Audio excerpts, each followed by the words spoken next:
So I had a vision. Date week. Oh man, it went black. What? Stop it. Okay, so we have...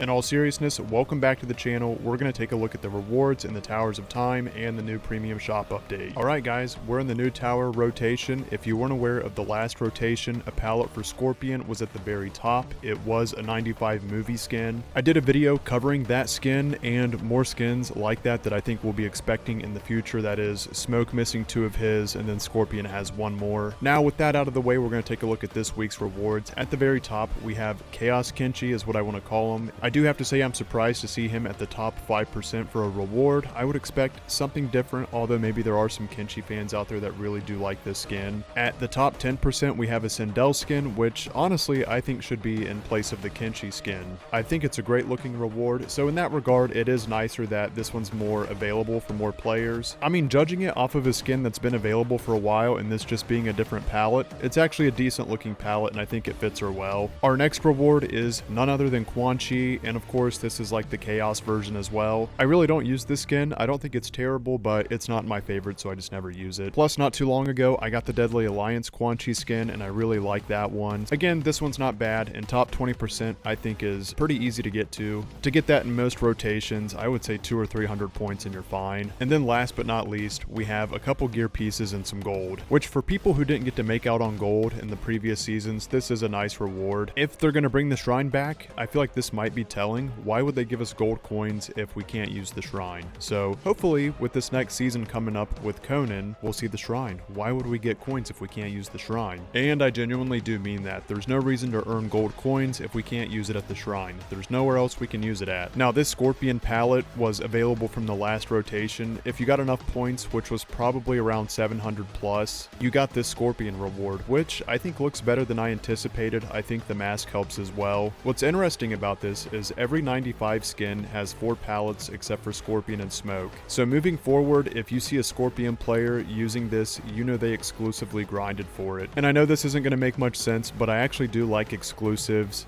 and at some point when they return them later, as long as it's not too easy to obtain. So for me, if I get my butt kicked by someone with a weird looking palette or skin, it honestly puts more respect on it because it makes it that much more special. I know that sounds backwards. Someone's got to understand that perspective with me. This may not make sense to some people, but even if a skin or palette looks odd or just not good and someone's playing with that skin and palette that doesn't get used much but they're really good with the character, it makes me respect that palette and skin that much more, making it more unique. I'm curious what you guys think of that. I know some people have to like the skin slash palette. There's even players I know that don't use the mask on this skin. I know I'm repeating myself, but really there is some novelty to a skin and palette when it's harder to obtain. Whoa, whoa, whoa. I think this one looks good, and I really think this one looks good.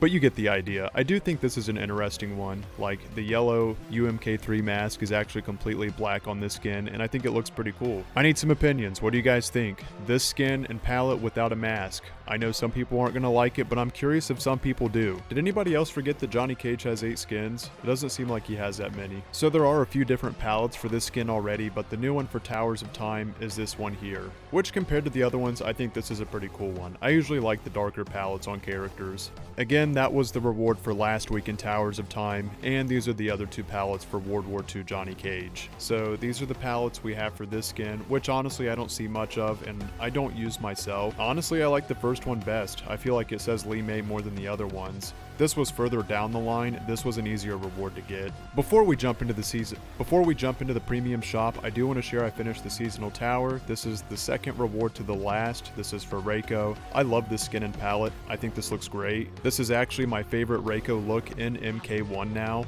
And then the next reward is Kenshi, which is the last one in the seasonal tower. I'm sure some of you already have this. I think the game just bugged on me because it's showing Reiko and it says Kenshi. What? Is every character Reiko now?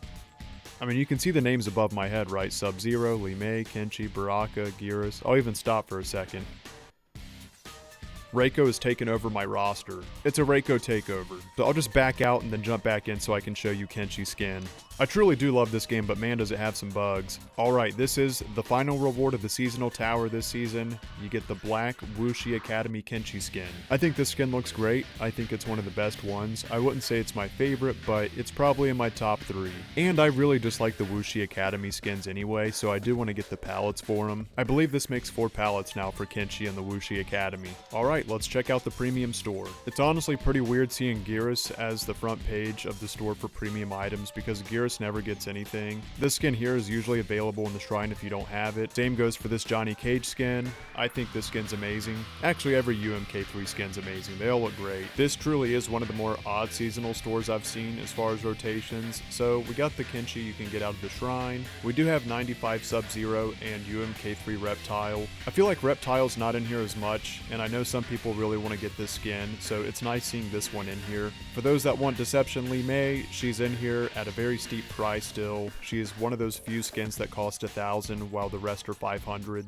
I don't have this Scorpion gear piece, but I've said it for a long time, 300's a lot for a gear piece, especially when you can get a bundle, like a brand new skin and palettes for 500. We have a Reiko gear piece in here. Both these gear pieces are obtainable in the game. I think what's throwing me off with the premium store is seeing 2 voice announcers in here at the same time. This time it's Ghostface and Omni-Man. As most of you already know, Conan's coming up in about a week, and in general, I think that's something to look forward to. Even if you're not a fan of the character, new characters always bring updates. It is possible we could see some new moves on characters. I do think it's very possible we could see the shrine reset again now that they're offering gold coins as a reward. I think that's a decent hint anyway, otherwise why offer it to us? And compared to other DLC guest characters, I think Conan fits the Mortal Kombat roster better than most other characters. And that's personally speaking, I really do think Conan and Ghostface both fit the Mortal Kombat atmosphere better. So right here is footage from last night's live stream. I know most of you have been able to make it, but I do want to share it for those Mortal Kombat fans that haven't made it to one yet. If you'd like to talk about Mortal Kombat and chat with us or play friendly matches with us, definitely check out my channel around 7 to 9 p.m. Eastern Time.